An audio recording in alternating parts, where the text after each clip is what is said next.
Yes, thank you for coming. Yes. Yes, this is the Raider Nation report.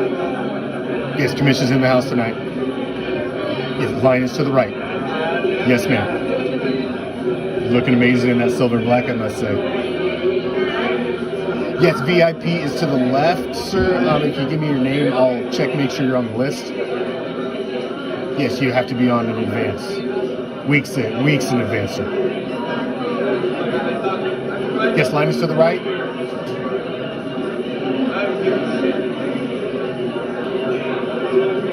Yes, Raider Nation report tonight. A lot to talk about. Yes, there is a full bar inside, sir. Guys, you can't smoke that right here by the door. Just step over there a little ways. I love the smell. Smells amazing, but please, not right by the door. Yes, we will be opening the doors very soon. You know these guys like to run a tight show. They're just making sure everything's in order.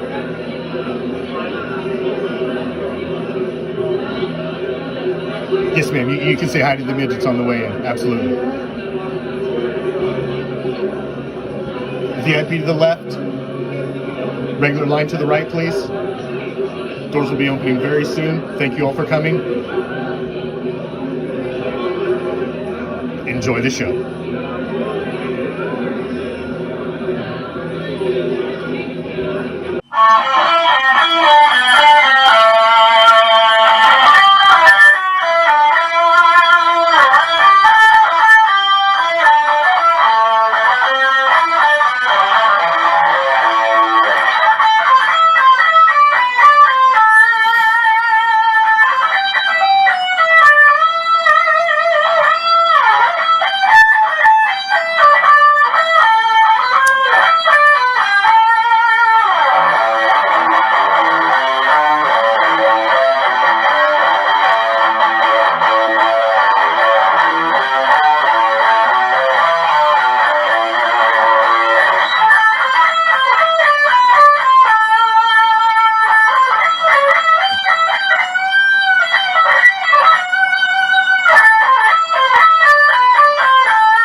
What's up, Raider Nation?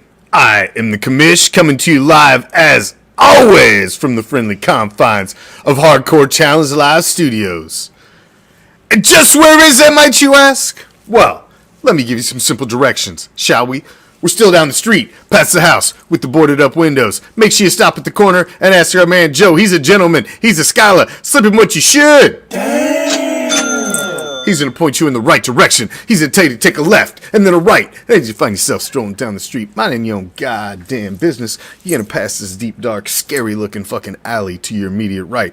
As you pass that alley, a cool breeze is going to hit you that chills you right to your skeletal core.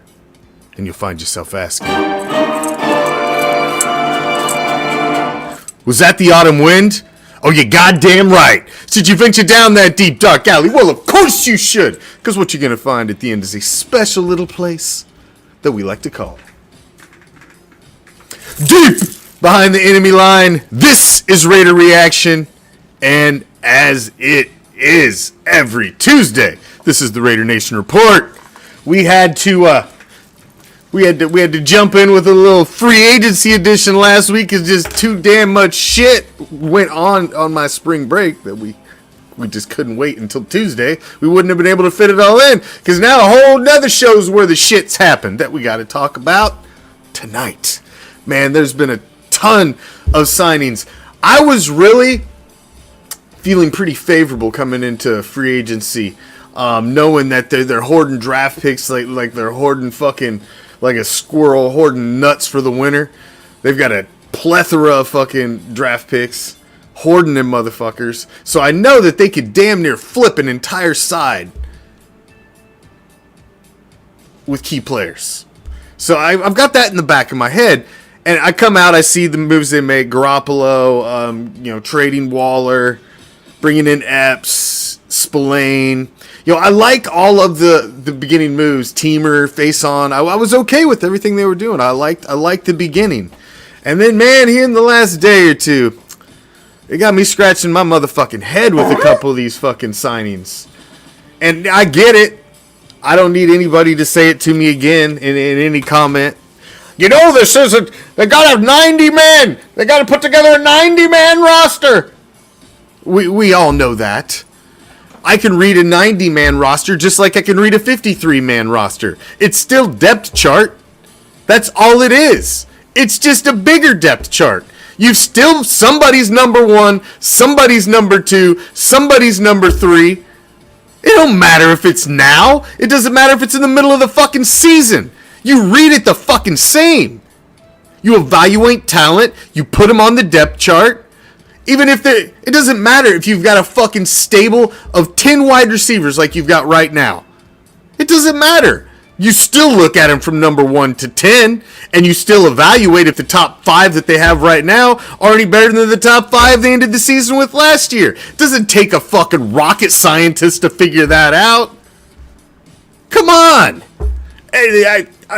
That guy has irritated the fuck out of me over the past several days. Like, you are not allowed to have an opinion on any of this sign because this isn't the final roster. I can't believe you don't know that this isn't the final roster. Well, no fucking shit, Jagoff. That doesn't mean I don't have a fucking opinion on a signing because I'm smart enough to look at the depth chart. There's motherfucking full websites dedicated to just the depth chart of NFL franchises on any given day of any minute of any day. They update them daily, especially this time of the year, based on every signing that's made.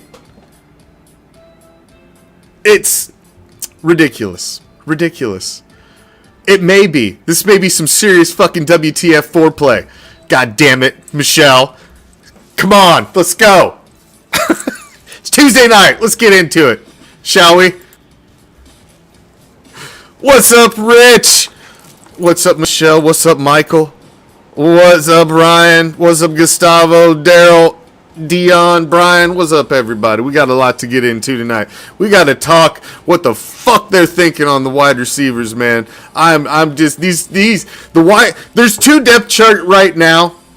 I'll just preface with a couple of, where I'm going to go with a couple of these. There's just a couple depth charts right now where I'm just confused as fuck at what direction they're going. Because I know are you really going to put that much stock in a rookie, shove it in there? Because when you're looking at the depth chart, it just confuses the fuck out of me. And that's tight end and wide receiver right now. Oh, you down there talking. All that talking for nothing down there in the YouTube chat. Be ready for that big matchup on a Thursday night. We got a mad matchup coming. Darth Vader Raider down there thinks he's coming to get me. You can keep on chirping. All right. O.J. Howard bringing in the juice for the fucking Raiders. Put up a post bringing in the juice for this guy. Guy caught 10 fucking receptions last year. It's hardly bringing in the juice. Jordan Willis, Colton Bolton. Curtis Bolton. Colton Bolton. That'd be a better name. Mom should have named you Colton Bolton. Fuck. She missed the boat on that one. Jaquan. We got a Jaquan in the house. Jaquan Johnson. Sponsors Cool Kids, the newsletter. Long snapper. Making changes at long snapper after a long time. What? We got to get into that. I've got questions on that. Fan of the week. We've got one. New face on fan of the week. I love seeing a new face just pop up. A name I don't ever see in the comments. I don't really see in, and just bam, a fan of the week that I usually don't. I'm not familiar with, and that was awesome to see pop in. I'm fan of the week. I'm like fuck yeah, you are. Sure, let's do it. Draft talk, the WTF, and stick around after the WTF tonight. Very special presentation. I have a very, very special surprise for those of you that stick around to the end of the show for the WTF. A very, very special surprise. Those of you that know, yesterday was the anniversary of the launch of Raider Reaction. 3/20/2017. The first episode. You stick around to the end of tonight's show, and I'm going to play that son of a bitch for you. And man, you're going to laugh your motherfucking ass off. Damn, I was rough. So I'm going to play the pilot after the show. We're going to go right into it. You just have to hang around. It's like a blooper reel for you. So let's get it, all right? That's enough foreplay. That's some primo foreplay there. That ought to have the oven warm for you. There we go. Let's get it. We got to talk wide receivers. Raider Nation. Like I said, man, I was feeling so good. I'm like, I can't even believe the moves that these guys were making at the beginning of free agency. I was tickled. You know, I've got nothing but questions about the capability of McDaniels being a head coach. I've got nothing but questions about Ziegler, whether these guys are going to be able to do, recreate what they've done other places in Vegas. I've got nothing but question, and I've seen them come out, and I liked what they were doing right out of the gate. I thought Epps was a nice signing. I liked the Spillane sign. I liked bringing back Teamer. I liked bringing back Faison. I was fine with getting rid of Waller to get you a pick and save big money. I didn't mind the Garoppolo signing. But then the last couple days, man, I started to see some crazy shit happening. Now, you went out last season, and part of what you were trying to find last season was the complimentary wide receiver to come in with your Devontae Adams and your stud fucking all-world slot receiver, Hunter Renfrow. You were looking for the third to come in with them. And you got a guy in Mac Hollins who comes in and catches 57 balls. 57! The best he'd ever done before was 16 receptions in a season. So, bringing him in, you're just hoping you can catch lightning in a bottle with Mac, and he gets 57 fucking receptions, 4 touchdowns. Had a solid season. So, you go out and you hit on that guy last year. You found the extra guy you're looking for. You found him. So how do you not now double down and invest in the commodity that you found in Mac Hollins? That one just had me scratching my head right out of the gate. I didn't understand that move. Didn't understand that move at all. Because you basically brought Keelan Cole in last season with Mac Hollins. They were the top of your tree. And Keelan Cole, this guy had in previous seasons caught as many as 55 receptions in 2020. I mean, this guy is a guy that caught 28, 38, 42. I mean, he'd been a guy who had been a huge contributor on teams before. So this was the guy that you were expecting to come in and be the guy that was going to step up and be your solid number 3. He caught 10 fucking balls last year. He was a special teams fucking gadget guy. And he had butterfingers and stone hands at time. He caught one big pass the whole fucking season. So you bring back this guy who did jack and shit last season and was a liability, and you let Mac Hollins go to the shitbirds instead of doubling down on the commodity that you found who caught 57 balls last year. I don't understand that. I don't understand that. That one doesn't make sense to me. You can't spin that on me and tell me you found a guy. You went out and gambled on a guy whose 16 receptions was the best he'd ever done in his career. Coming off 4 touchdown effort in Miami, but very little receptions. Had been a red zone threat for them. I don't understand that one. I don't understand. And then everybody wants to get excited about this Cam Sims signing. Oh, he's this, he's that. This guy is this. I guess you're hoping that you did so well with finding a diamond in the rough in Mac Hollins that you found one in this guy. That's the only spin I can put on it. That they think they've now honed their skills in picking these wide receivers and that they think this guy's going to be one. This guy has 57 total receptions over 5 seasons in the National Football League, and he's coming off an 8 reception effort with 0 TDs in 2022. So you're really expecting to catch some lightning in the fucking bottle with this guy if you're looking at the top of his depth chart. Now, the fucking depth chart guys who want to tell me, but they're just putting guys together for the 90-man roster. It doesn't matter. It doesn't matter. It does too fucking matter when you look at the depth chart and you're not a fucking dumbass. It does too matter because you're looking at Devontae Adams, Jacoby Myers, and Hunter Renfrow. Those are your top 3.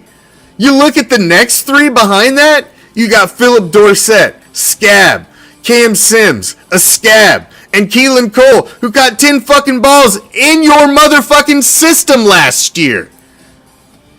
That's your next line of wide receivers. So tell me I can't fucking be concerned because it ain't to the fucking final roster yet.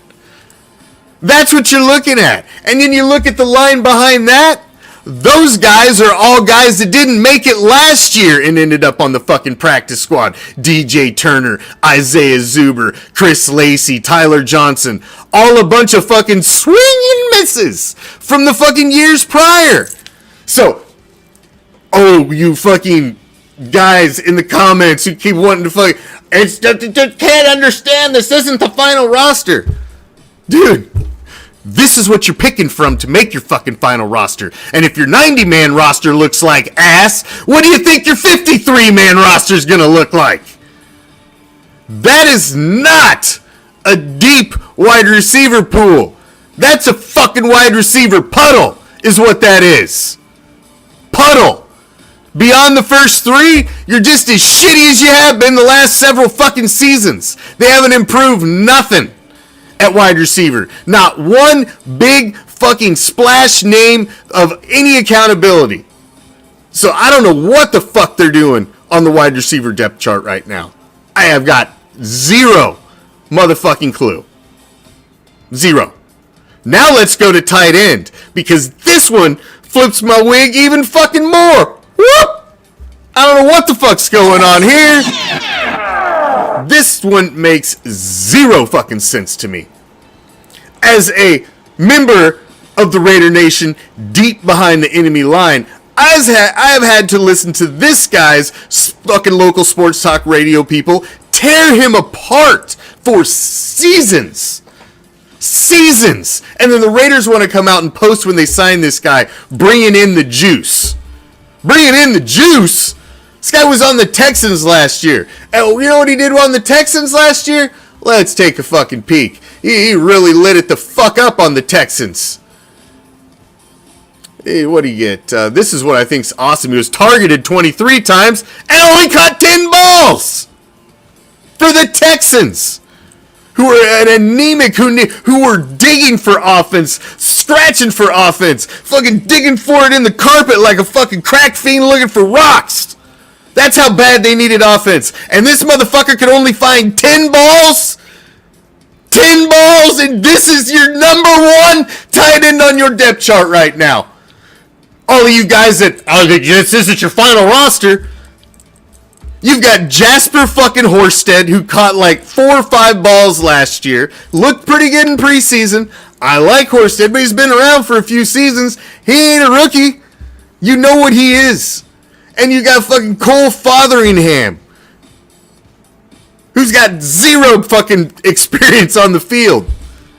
And this guy, Mr. fucking 10 balls. Dude, the dude hasn't done shit since fucking 2019? He's 3 full seasons removed from his best season of 34 receptions. This is the new number one in-house. Bringing the juice. As the Raiders franchise wanted to spin it on their social media platforms when they fucking announced his signing. Dude, I don't know what kind of juice this guy's bringing, but I don't think it's the kind of juice I want. That shit's spoiled. They better be going rookie. They got to have their eye on a stud rookie, right? They had Austin Hooper in as well. They're talking to him. Surely this guy's going to get bumped down to second or third. They've got to have another plan. They've got to. That's all I got to say. There's got to at least be 2 more tight ends coming in-house somewhere. Because this fucking guy is not the answer. And if you're looking at this guy to be the answer, he's not. Everybody thought he was going to be a big red zone threat coming out of Bama. He wasn't. That's why they had Cameron Braith in Tampa Bay. That's why they needed Rob Gronkowski to be successful at the tight end position. It ain't because of this fucking guy that they got it done. He needs to, this one had me scratching my head. This one, the tight end tree right now and the wide receiver tree got me just scratching my head. I don't get it. I don't get it. Make it make sense to me. Make it make sense to me. What's up, David? Make it make sense, Michelle. It doesn't make any sense yet. I don't get it. All right. Moving along. Jordan Willis. Another big name addition. I say that facetiously.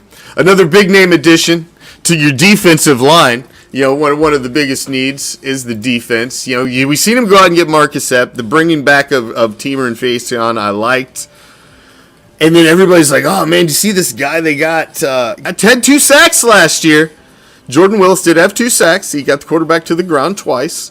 We will give him that. He only had 12 tackles besides that, though. He's been in the league since 2017. He's only started 2 games. Has not started a game since 2018. 10.5 total career sacks. He's coming in with 92 career tackles since 2017. I mean, any of this making the hair stand up on the back of your neck, getting you all excited? This guy is... This is a position in need. They need to add some depth. I really think they're going to go defense big time in the draft. So we'll see what Jordan Willis can bring. I mean, he's got a little fire. He had one of his best seasons last year. He did have 2 sacks. He had 3 the season before that. He had, 2.5 the season before that. So that's about what he's going to average. So we'll see. Jordan Willis he's an enigma still. Maybe if he gets a shot. Well, I just don't know a lot about the guy. All I know is what his numbers say. His numbers say he's good for maybe 2 sacks a year. And he's not going to start any games. That's what his stats say. Since 2017. You read the stats. It says he's going to play in about 9 to 10 games. He's not going to start. And you might get a couple sacks out of him. And 10 to 15 tackles. That's most likely what he can bring to the table. Now, he may pop out from that, but this is 17, 18, 19, 20, 21, and 22. So that's a pretty large sample size of the man's career. Get a little long in the tooth to be learning new tricks for that old dog. That's all I'm saying. Now, another hopeful on the defensive side of the ball. And this guy I have a little more positivity about. That's Kurt. I even have his name spelled wrong over there. No wonder I got Curtin Bolton. It's been over there all fucking show too. Oh, that's fucking hilarious. Curtis Bolton. Curtin Bolton. I called him Colton Bolton earlier. Well, if you stick around and you do something, I'll get your name right. That's for damn sure, Curtis Bolton. But Curtis Bolton is coming in, and this is a guy who hasn't done much. He was practice squad guy last year and was drawn up in about November, I think, around November, beginning first or second week in November. He was brought up due to injuries. Perryman, Diablo, guys were going down on the linebacker core. So he came in and he got a little action. Got him 5 tackles. Got him a little action. Got his fucking nose in there a little bit. Got dirty. Got a little blood on the jersey. So he got him a little NFL action. So bringing him back, it's a position of need. Look what happened last year. You needed the depth. You needed him at one point. He may end up on the practice squad again, but he's a guy they're bringing in at a position of need, and I have no issue with the signing of Curtis Bolton. It'd just be cooler if his name was Colton Bolton. But Curtis Bolton, good luck, and hopefully he can make a mark on this defense because, man, we need to add something. And another defensive... Now, this is a guy here that got me a little excited to see added to the defensive side of the ball. On the back end, he's going to be back there with Marcus Epps, who they've just signed, back there with Trayvon Moehrig. And this is a guy coming off of his 4th year in Buffalo. He played all 4 of his seasons in Buffalo, switched from playing a lot of corner, just more being a utility defensive back, to playing pretty much full-time safety last year. He made the switch, had his best season ever, had 32 tackles, 1 pass defended, 1 interception, started 3 games and played in 16, started 3. So he had a decent season last year. And out of his 4 years, it was by far his best season. And the move to full-time safety, I think, could be a good move for Jaquan Johnson, and that's what these guys are probably looking at him to be. So I'm interested. You're moving him in with Epps. That's completely changing out your back into your secondary. I like that. I like this signing, and this is addressing more of the need that you have, and that's the defensive side of the ball. It's definitely defensive side of the ball. It's not the offensive side of the ball. Man, it's almost to me like they've gotten worse on offense and better. I mean, I wouldn't say they've gotten better on defense. I wouldn't say they've gotten better. I would say it looks that they're starting to address the issues of the defense. But you don't see them making any big splash signings on the defensive side of the ball in free agency, and that's what concerns me. I mean, you're not seeing any splash signings at linebacker. You're not seeing them go after any of the big names at corner. So, I mean, we may have to touch on it early. Here. Why don't we just jump speed here and we'll just go right to fucking draft talk right now, where I was going to hit a little later down the board. We'll just hit it right now, because this is where I just don't understand some of the moves. Where are they going to go in the draft? Are they going to go defense? Because I really think they could flip this defense big time in the draft. If you go 1-2, defensive line, linebacker, defensive line, you go for maybe one of the top corners in the draft, you can make a big impact on defense through the draft, and I think that's probably what they're going to do. I don't know if they address the quarterback in this draft as much as a lot of us think they're going to and shove them behind Garoppolo. I think they may ride this season with Garoppolo and not address the backup, the full-time, long-term quarterback until next draft, which is another deep quarterback draft. I'm not 100% sure what these guys are going to fucking do, or what their 2 to 3 year plan is. Because these guys are not working off flying by the seat of their pants decisions. These are plans and moves that they're making that are calculated, that have been discussed, and so it's got me questioning. Because if they're going to go defense in the draft, they could really flip this thing around. And I think that's what they're going to do. I don't think you're going to see them go with the big splash drafting of a franchise quarterback to stick behind Garoppolo. I don't think so. I think with the contract you see with Garoppolo, I think you're going to see a season with him, seeing what he can do. I think you're going to see them stick somebody behind him. They've already had Blaine Gabbert come in to talk to him. I hope to fucking hell it ain't Blaine Gabbert that they bring in, but I mean, somebody's got to carry a clipboard and bring these motherfuckers water bottles. So maybe it is Gabbert. I don't know, man. I don't know. It's just the draft. And as many picks as these guys have in the draft is what just has me wondering. I just want to be a fucking fly on the wall, man, for one of these meetings and understand what their thought process is. Because I'm looking at these depth charts, and I mean, dude, it's just, everybody talks like putting together a football team is fucking rocket science. My God, man, it is not. It is really not. I mean, it's looking at an Excel spreadsheet.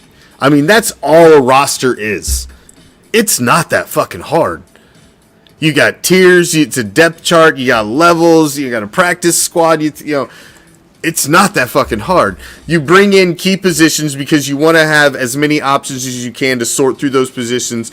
Wide receiver, cornerback's going to be ones that they load up on. They're probably going to bring a lot of scab linebackers in. You see they're already loading up on some scab defensive linemen.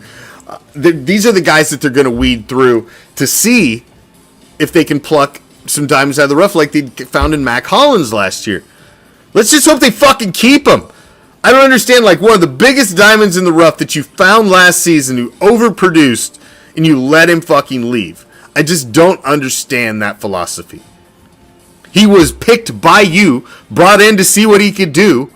He fucking played awesome, played well, way over expectations, and you let him leave.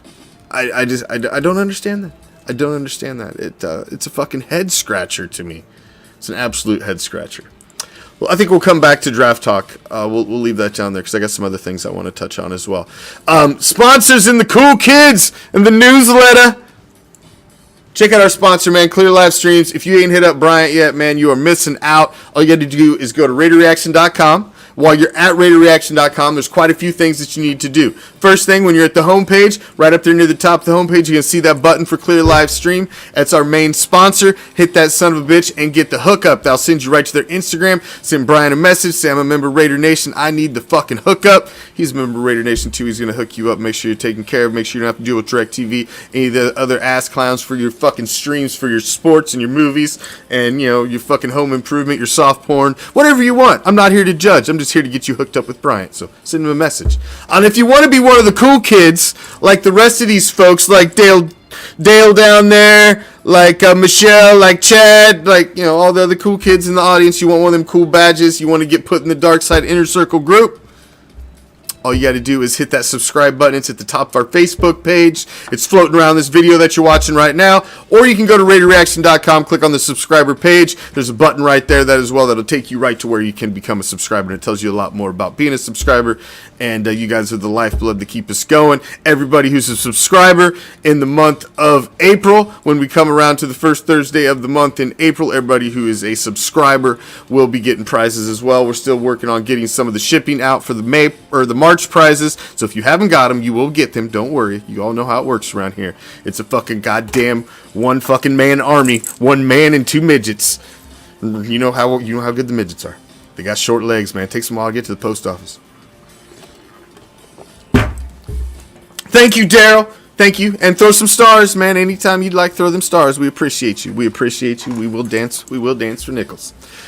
And while you are there at the website, the last thing you need to do is just scroll to the bottom of any of the pages, throw your email address so you're hooked up for our Dark Side newsletter when we send that out every month or so. That's it. That's all I got for you.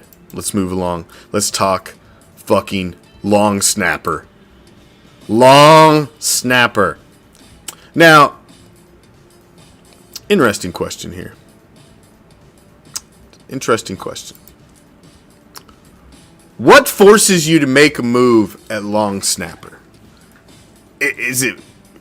I just find it hard to believe that Trent Siege was driving a real hard bargain as the long snapper of the Raiders. It just seems to me like that's a hard one. I mean, he'd been the long snapper since Oakland, since 2018.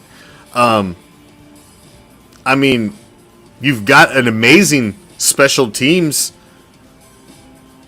crew, punter, and kicker. They've played their whole career with Trent. I just don't understand why you make that move. To bring in Jacob Bobenmoyer from the Donkeys. Now, Jacob Bobenmoyer, other than having a fucking amazing name, Bobenmoyer, has been a solid long snapper. I mean, he's played in 16, 17, 13 games over his 3 seasons as a Donkey. But when you've got, like, literally, that's one of your strong suits of your franchise is your special team.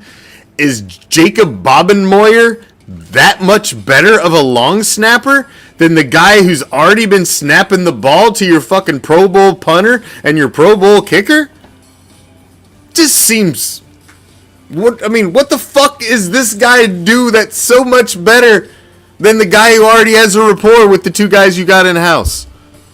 Did Trent piss somebody the fuck off? Did he play a bad prank? Did he bang somebody's wife? I mean, what the fuck? What happened?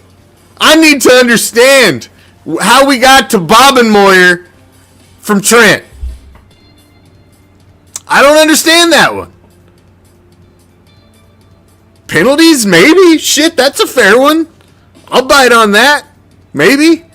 I don't remember any that jumped out to me that were so egregious that you'd get rid of the long snapper you'd had since 2018 that's got a rapport with both of your fucking Pro Bowl special teams kickers. This is one that had me scratching my head. I'm like, is it financial? I don't know. It just seems like there's certain things you just shouldn't fuck with. If it ain't broke, don't fix it. That old fucking analogy kind of falls into place, because that one got me scratching my head. Now we got Bobenmoyer. Bobenmoyer, man, must have tore that fucking poor kid up in grade school with some Bobenmoyer. Your mom been Bobenmoyer. All right, moving on. It's time for Fan of the Week, damn it. It's time for Fan of the Week. Like I said, it's awesome. Awesome when I get a message to the page and it's a new Fan of the Week that I don't really recognize, didn't recognize the name. I've seen her name on the page a few times, but didn't recognize the name, and I was like, damn, we got a new Fan of the Week. So, sorry, she might have jumped a couple of you. And it is a she. We got us a female Fan of the Week this week. The females representing. New Fan of the Week, Jessica Haywood. Thank you. Oh, is this Roland's wife? I don't know why I didn't make that fucking connection before. The last name. Maybe it is. That's why I was like, I was recognizing the name, but I didn't recognize the first name. May have made the connection there. I'm a little slow. But she is our Fan of the Week. Thank you. Appreciate it. Thank you for watching. Thank you for supporting Raider Reaction. Jessica, send your address to the page, please, and we will get your goodies out. We are sending stuff out, man. I want nothing in the hopper by fucking tomorrow or the next day. I've got a few. I'm gonna be reaching out to you guys in the Dark Side Inner Circle group. Some of you guys still haven't sent me your address, and that's gonna be a new caveat for April too. If you're a subscriber on the first Thursday of the month, and you send me your address to the page, you're an automatic winner. But you gotta fucking send me your address. I can't chase you goddamn down for these addresses. You gotta be watching the show and you gotta know that you won, so that you at least send your address in. That's like acknowledgement of you winning. That's what we're gonna have to do. But I'm gonna chase some of you down for this last month because I would like to give you some goodies. I do appreciate you subscribers, but you gotta watch the damn shows too, man. You gotta watch the shows, homies. Come on. But thank you, Jessica. Send us your info to the page and we'll get you out some new goodies. Got some new bracelets and some other goodies in as well, and we'll give you the hookup. We appreciate you supporting and watching Raider Reaction. Fan of the week. Let's get back to draft talk, shall we? Let's get back to draft talk. And don't forget to stick around. I've got a special surprise for you at the end of the show. Oh man, I watched about the first 5 minutes of it. It was hard for me to watch. It really was. You guys are gonna get a fucking kick out of it. I don't mind laughing at myself, but man, that was rough. Damn, that was rough. All right, draft talk. This is an exciting and crazy draft. The last several drafts. Fuck, man. We keep saying it. This is like the most important draft in recent Raider history. I think I've said that for the last 3 or 4 fucking drafts. So it kind of doesn't hold as much water anymore. But this is one of the most important drafts in recent Raider history. They've got so many fucking picks. They got comp picks. They've got picks through trades. They got picks from this. They got picks from that. They got picks from a pig, picks from a cat. They got picks all over the fucking place. Hoarding them. Like a fucking squirrel hoarding nuts. Like a fucking fat man hoarding Snickers. They're hoarding them. So they could flip this entire defense on its fucking ear, man. And I really think that's what they're going to do. I think they're going to make splash fucking picks in the first 2 to 3 picks with big names in defense, and they could really flip. If you put key draft picks at each level of the defense, defensive line, linebacker, and secondary, 1, 2, 3, in any order, mind you, go with whoever you think's the best on the board. I'm okay with that. If you go corner first, linebacker first, defensive line first, but you have to put game changers. You've got to put star players. And you've got to add them to your squad. These have to be immediate defensive starters in the first 3 rounds of this draft. And you could flip your fucking defense on its ear and completely change the direction of it. I really believe that. But I think they need to add some more free agent talent. They're letting way too many of these big names get away. They're coming in with all this fucking cap space, all this money to make moves, and they're just not fucking making them. They're just not. You don't have to hold all that money for fucking draft picks. You don't, so I don't understand.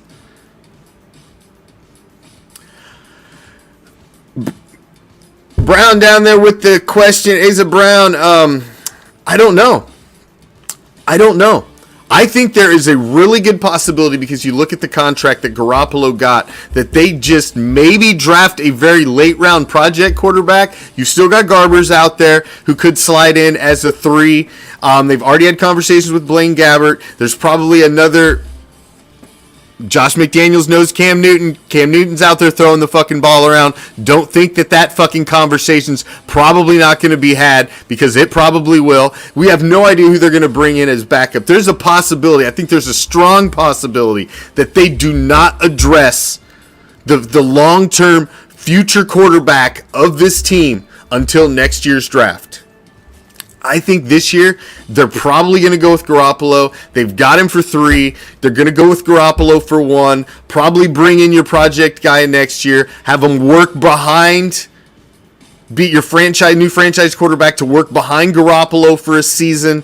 Probably take over before the end of the season, and then they'll kind of switch roles, and maybe you release Garoppolo on the last year of his contract, or you keep him around and flip-flop roles depending on where he's at in his career at that point. I think that's probably what they're going to do.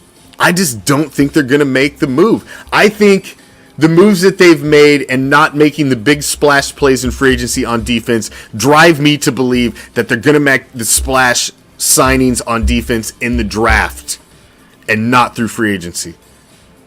That's what I think. That's what I believe. We'll see. I could be wrong. Jessica, I see you out there in the audience. You just popped in. You are our fan of the week. Please send us your address to the page. Thank you for watching. Appreciate you. Draft talk, man. I mean, what do you guys think? Throw it up in the comments, man. Thank you for them stars. Look at you all. Appreciate you, motherfucker. Fucking do a jig now.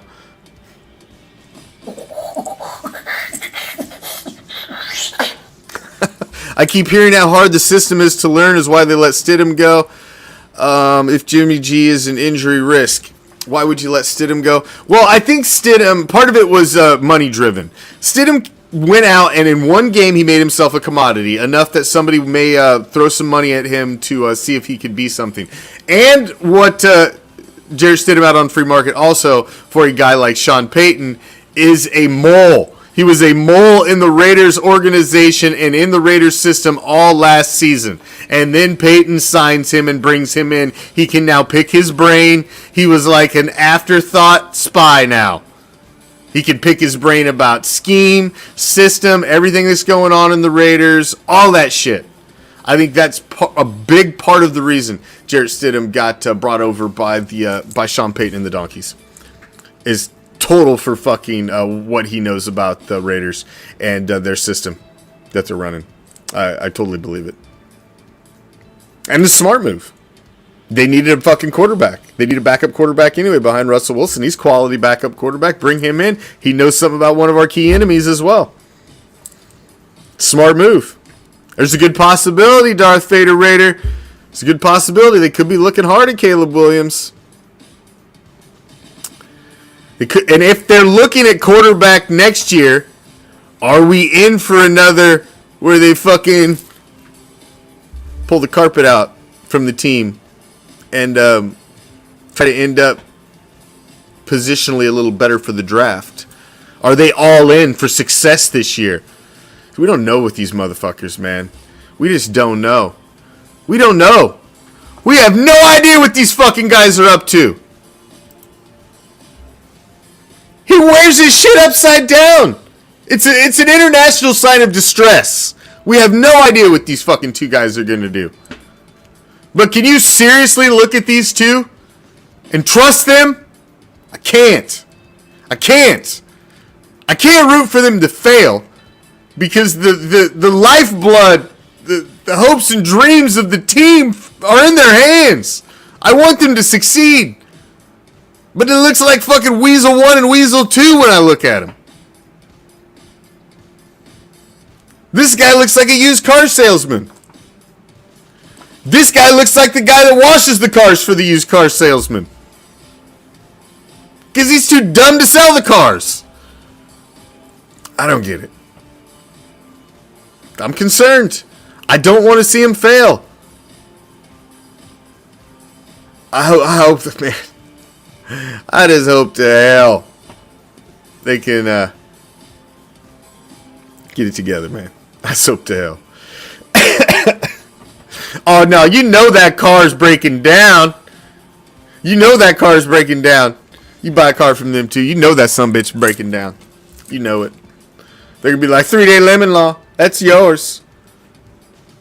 Like, motherfuckers. Motherfuckers. Knew I shouldn't have got the undercoating. Fucking got me. All right. It's that time of the show. It's that time of the show, ladies and gentlemen. Make sure you stick around after the WTF. I do got a very special treat for all of you. The very premiere episode, the pilot. It's rough. It's rough. I'm gonna you get the whole. You can give me the full Monty. I'm gonna give you the intro and everything. I don't know if I can let the whole show play, but I'll give you enough of it. I'll have to walk out of the room at some point, and then maybe I can get all the way through it.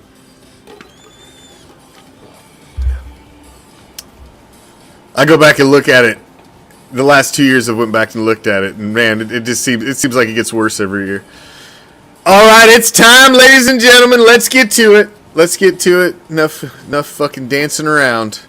Let's get this fucking party started, shall we?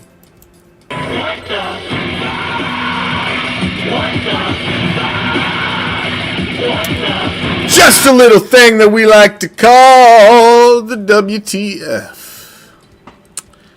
Just like I alluded to, I'm not a strong fan of the new regime that Mark Davis has put in place. I question that new regime from day one. Bringing in a head coach who is not a proven head coach, who's done nothing but fail at that position. I question this regime right out of the gate. But do I want to see them fail? As much as I question their moves, as much as I wonder what the fuck they're doing, I do not want to see them be wrong. I'm questioning it. I think they're wrong, but I'm hoping they're smarter than I think they are. And that I'm maybe overanalyzing things.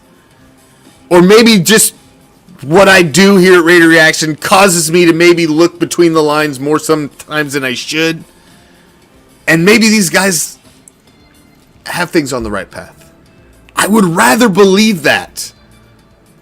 It hurts me to my core to think that these guys are going to go out and fail over the next 2 to 3 seasons. And you're going to waste a Devontae Adams. You're going to waste a Josh Jacobs. You're going to waste a Hunter Renfrow. You're going to waste a lot of these talented guys that are on the squad right now. And they're going to ride out without any success. I really want to see these guys succeed. I think he's a weasel. Mick Weasel, I'm always going to think he's a weasel. But man, I don't have to like the head coach.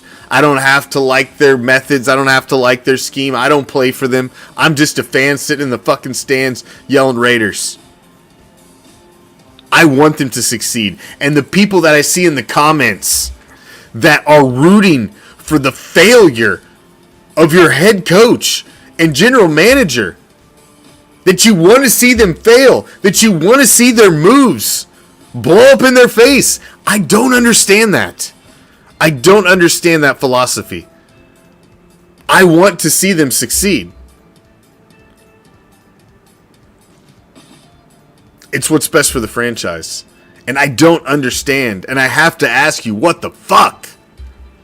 If you're rooting for the failure of the head coach of the franchise that you support, regardless of how we feel about this motherfucker, we should hope and pray that he knows what the fuck he's doing. Or because I don't understand the rooting. This is the time of the year where you should be full of optimism as a fan.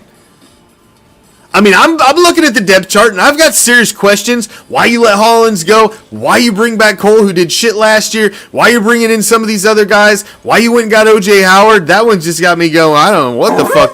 There's been some moves, but I'm hoping. See, I go through a transition with players. When you're looking at Jimmy Garoppolo, when he's on the free agent market, it's like a used car. You're looking at that thing, and you're looking at everything negative about that son of a bitch. Everything negative that's going to be a problem, that's going to cost you motherfucking money. You're looking at every issue. Now, once you got it, and that's now your ride, and you cruising down the road, you're not focusing on the negatives of your ride. You're like, oh man, I like my new ride. It's not perfect, but I like this about it. I like this about it. I like this about it. And that's what happens to like a player. When you're looking at them when they're out there on another team or they're in free agency, you're critical of them because you're kicking the tires, man. But when you bring them in-house, you now got to flip to the other side. And you now can't focus on their negatives. You want to correct their negatives, and you want to highlight their positives. And you want to look at the reason. So I'm looking at O.J. Howard like, hey, this guy was drafted and was supposed to be this huge possible red zone threat. Maybe he can find that. The fact that he's going to find that 7 years into an NFL career is highly unlikely, but maybe. So I just don't understand the rooting for failure. That just blows my mind. And it makes me say, what the fuck? All right. March 20th, 2017. The very first episode of Raider Reaction aired. Yesterday was the anniversary. 18, 19, 20, 21, 22, 23. By my precise calculations, that's 6 years going into covering our 7th season of Raider football. 6 years doing this shit. Thousands of shows. Not hundreds, man. Thousands of shows. Special videos, clips, motherfucking memes galore.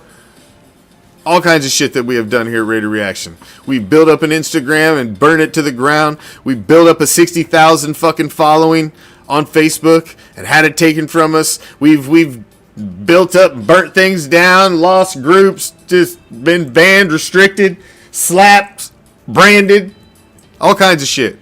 It's been a long, crazy ride. I even tried to retire from this shit at one point. Maybe twice. Fuck, who knows how many times. Just can't go away. It's like cold sore keeps coming back. So I watched it last night and I'm like, fuck, man. I'm gonna share it. So here you go. This is the pilot episode from 3/20/2017. I'll preface it just a little bit. I had been doing some webcasts, some podcasts, some shows for my fantasy league. I had a whole audience of 31 others in our fantasy league, and the show they were private shows just for the owners of our league, and that's kind of what got me started. The guys were like, you should do a show on a bigger format, something that's get a bigger audience. And I was like, well, the only thing that I love is what I would talk about is the Raiders. And they're like, well, you should try that instead of just talking to us. So I tried it, and this is what came from that. Man, fuck me. Here we go. All right. The premiere, ladies and gentlemen. 3/20/17. The very first Raider Reaction.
Good evening, everyone. Welcome to another live edition from Hardcore Challenge Live Studios. I am Ben Klein, the Commish. Welcome to the Raider Reaction. This is our off-season free agency edition. It's officially the first webcast of the Raider Reaction. We have streamed other episodes live on location, but this will go down as our first official episode live from the new Hardcore Challenge Live Studios, nestled deep behind the enemy lines. Obviously, we are deep into free agency. Many faces and names have traded in their jerseys and upgraded or downgraded their zip code, depending on your perspective, obviously. All we care about here, though, is how it affects the Silver and Black and the Raider Nation. So let's get right into our Raider Reaction Top 10 for what is happening now in the Raider Nation. We're going to start with number 10. The Raiders pick up Marshall Newhouse on a 2-year deal to replace exiting Malik Watson, who abandoned ship to become a Denver Donkey. Oh well. He will battle with Austin Howard and Vidal Alexander for the starting right tackle position. Huge upgrade as Watson could never stay healthy and actually stay on the field. Big addition to the car insurance for 2017. I am stoked to see the void was addressed, and we chose to add a veteran to the mix instead of possibly gambling and signing a rookie to fill that spot through the draft. Would like to see us add a stud rookie, but for now, the hole has been filled by Marshall Newhouse, who is going to battle for that starting position at the right end to protect the right side of Mr. DC behind center. Now, number 9 on my top 10 free agency offseason list is the Raiders also signed E.J. Manuel. Ink was put to contract today to possibly take over the number 2 spot behind Derek Carr. After all, we all witnessed the dumpster fire that was the backup quarterback position in the playoffs last season. Carr went down, McGloin went down, Connor Cook had to be the man coming into the playoffs. Just was a huge need that we needed to fill. We needed a solid backup. EJ did not come with the big price tag. He is still young, and he could still add some flash and poise in the event of an emergency if DC does happen to go down again. I certainly hope this means the end of McChoke in Oakland. Hope we get rid of him. Don't want to see him back on the roster. I think we all seen enough of Matt McChoke last season. Don't need to see him again. Now, number 8 is obviously a big move in-house on our coaching tree, as we're seeing Hall of Famer Rod Woodson promoted to coach the corners instead of the safeties as he did last season. This could be a huge help to a unit who is definitely challenged, to say the least, in 2016. Having the mentoring of Coach Woodson can never hurt anyone, in my opinion, and I look for him to add some serious swagger to the crew that is much needed. Our cornersleft the smell of burnt toast all over the field last season. And this is one way to move up from there, and really the only way up from what we had last season is up for our corners. As always, I want to give out the call-in number. Please write it down, save it. Same number we will always have. It's not going to change, at least as long as I pay my bill and keep that phone. It's not going to change. Same number I've had for years. So, I'm going to throw it up there again.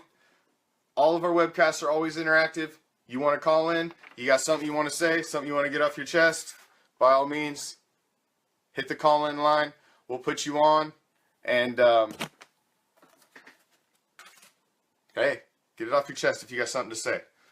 So, we just touched on number 10, number 9, and number 8. Number 7, another big coaching move, came at the end of last season as we released our offensive coordinator, Bill Musgrave, who was cast off to Donkeyville as well, and replaced with Todd Downing, who is going to be our new offensive coordinator for the 2017 season. Now, I'm sure we are all at times were screaming at Musgrave last season, especially during the postseason, as we watched a promising season crash and burn with his vanilla play calling for our rookie quarterback, Connor Cook, in the playoffs. I personally think he would have came in with a better game plan for the kid. We could have stood a better chance. Let's see what Downey can do with the keys to the car now. Let's see. He's got a young, powerful offense. Really interested to see what he's going to do with Carr and our squad of wide receivers, as well as the other new additions on offense. Speaking of other new additions, staying on the offensive side of the ball, I was very pleased to see that we brought back Seth Roberts for 2017. He was a personal favorite of mine, and I thought he came on big later in the season towards the end of the season last season, and no one can forget the huge play in overtime against the Tampa Bay Buccaneers as Carr hits Seth Roberts. He breaks out of the 2 tackles and takes it to the end zone, sprinting to put the game at hand. It was a beautiful, beautiful win. Moved the Raiders to 6-2 at the time. and was their second straight road win, finishing off the sweep in Florida of the Florida Invasion for the Raider Nation. Now on our list, also coming to help out at the wide receiver core, is our number 5 on our list. That is Cordarrelle Patterson, who came over from the Vikings. Now, I think the wide receiver squad is looking really tight for 2017. Patterson is a big, fast receiver who can return kicks. He can make big plays down the field and across the middle. I see him and Roberts training reps at the number 3 position, possibly getting some action at slot. You know he's going to be a big return guy. And with him, Roberts, Coop, and Crabtree, DC has targets all over the field. Also adding to those targets is number 4 on my top 10 for the offseason free agency period, and that is adding the target Jared Cook, coming over from the Green Bay Packers. Cook had been a playoff beast and proved how clutch he is. He made big plays all over the field,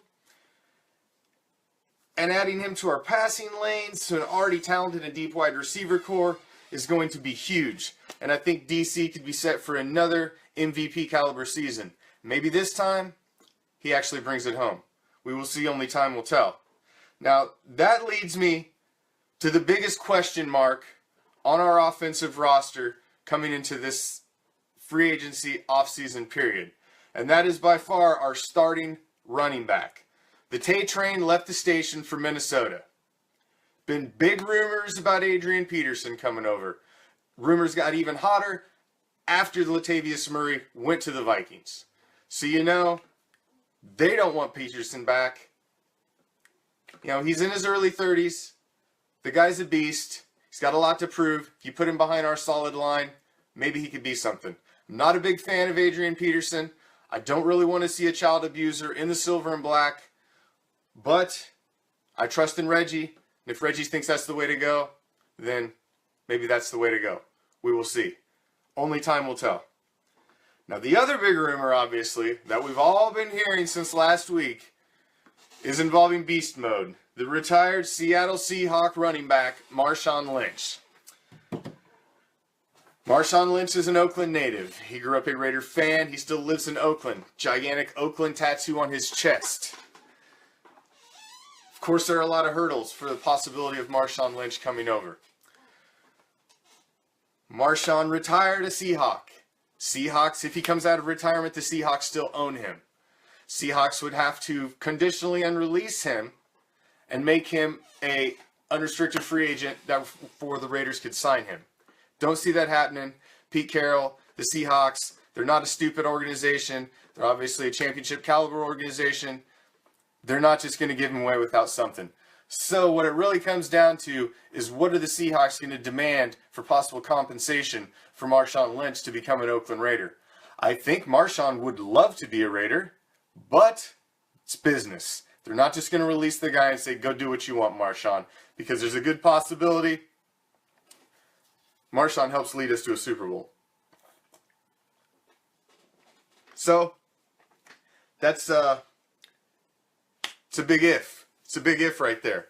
It is obviously a dream scenario for me to see Marshawn Lynch in the silver and black, but there are just so damn many hurdles in the way to make that a reality. He could bring the swagger we need behind our MVP caliber quarterback, but not AP or beast mode. I say we gamble in the draft because there's no one else really in free agency, in my opinion, that is worthy of being our starting running back. Latavius Murray was not even a 1,000-yard rusher last season.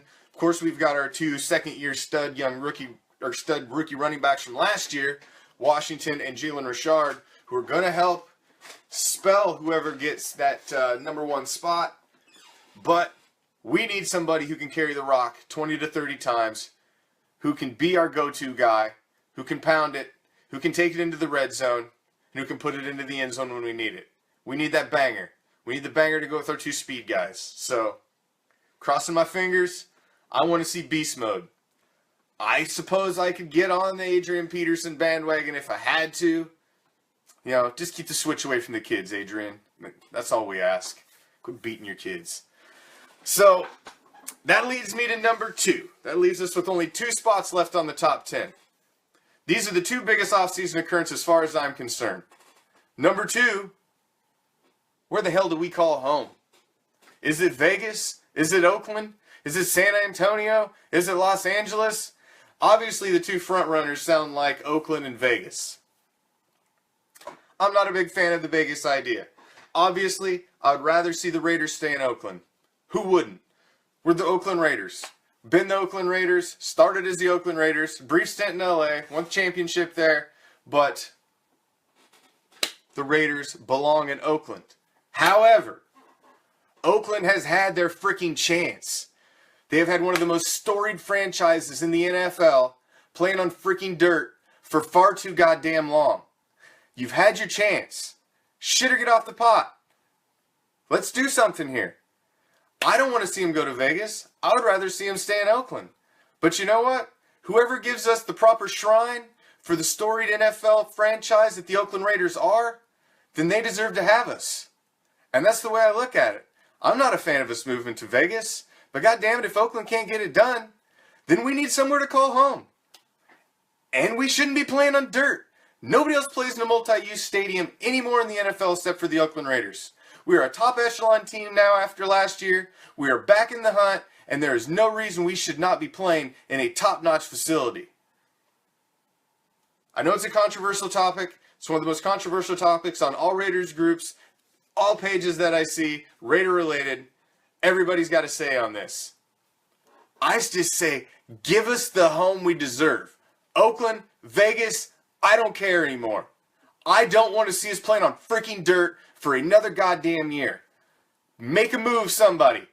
Please. We signed a one-year lease last year.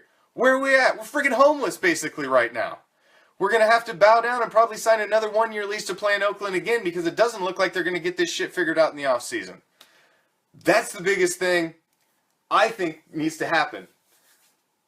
That leaves us with the number one out of my top 10 free agency offseason moves for the Oakland Raiders. And I believe the number one biggest move to me in the offseason is locking down Captain Jack Del Rio for 4 more years.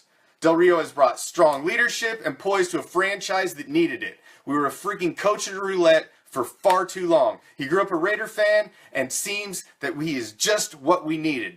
In the annals of NFL history, every great quarterback had a great head coach by their side. Walsh Montana, Bradshaw Knoll, Brady Belichick, Marino Shula, Star Lombardi, the list goes on and on. Del Rio Carr are on the path to join that list, and I cannot wait to see what the future brings for our young and talented team. Every pirate ship needs a captain, and Jack Del Rio is the goddamn captain of the Oakland Raiders, and he should be. And I am super, super stoked that we brought some continuity to that position on our franchise and locked him up for 4 years. I can't wait to see what Captain Jack does, not having to worry about thinking he's going to lose his job in a year or two. He's here for 4 years now. Let's get it done. I think we got a big chance this year to make the push for the Super Bowl. We've got the core built. There's no reason we can't be in the discussion in the AFC West and in the AFC playoff picture for years to come. We got Derek Carr. We got Khalil Mack. We got a strong wide receiver core. We're working on the defense. Got to fix that one piece of the puzzle. We need that running back. We got the line. Filled the hole at the right tackle position. We are looking solid and stocked. And I am super, super excited. That concludes my Raider Reaction Top 10 for this edition, which only leaves us with one more thing on this Raider Reaction webcast. That is my Raider Reaction WTF. My WTF for this edition? Marquette King. What the fuck, man? First you go to the Pro Bowl and hug up and clown with Talib after he totally disrespected your teammate Michael Crabtree. You mock the whole chain snatching incident. You also decide to go and kiss and make up with Travis Kelce. I just don't understand what is up with this dude. You have forced yourself into the spotlight all offseason with your odd-ass behavior and your goofy-ass spandex suits. You can't shut your mouth, you can't stay off of Twitter, and your dumbass videos are getting old. I'm not even sure you're trying to recruit Marshawn Lynch or push him the hell away. I don't know what you're doing. I can't read your frickin' mind anymore. I basically just think you want your ass to be in the headlines. Basically, Marquette King, you should be like a 5-year-old at a family reunion. You should be seen, but not heard. Let the goddamn grown folks speak. Let them have their piece. A punter?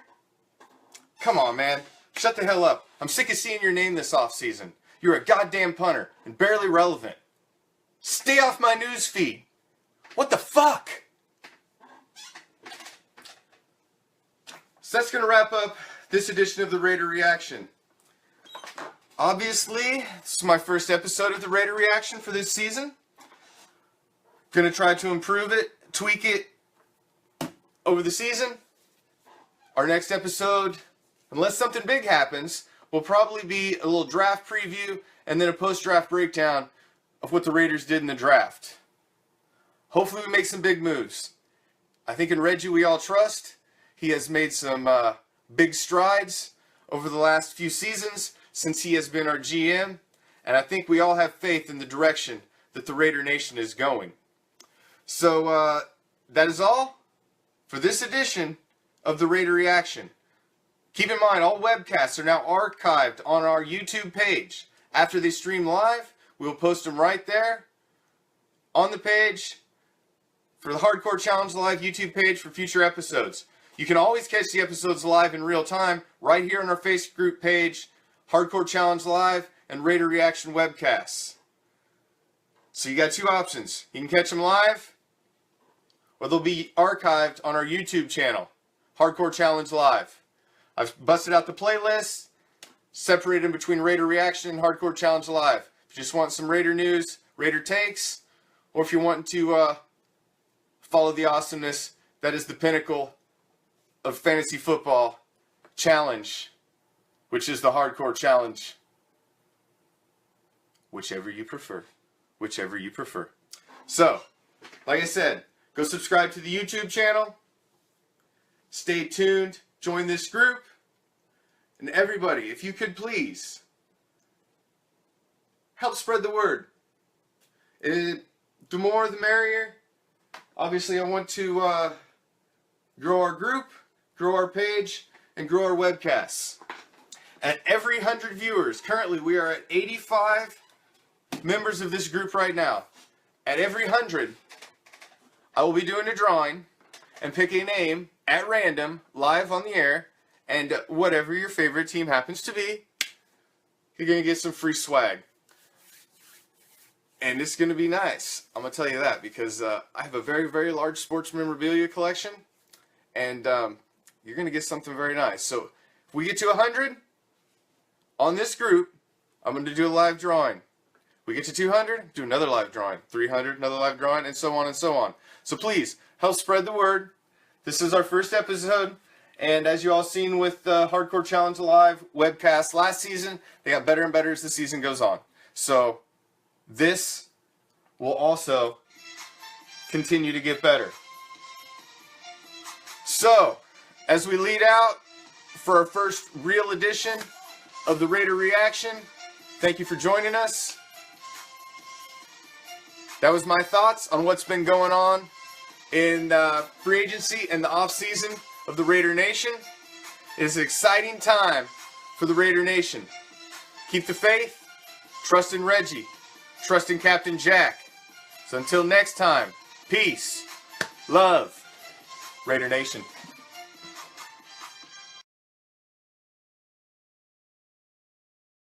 I don't know. What's up, Ben Klein? Commish, Hardcore Challenge Live.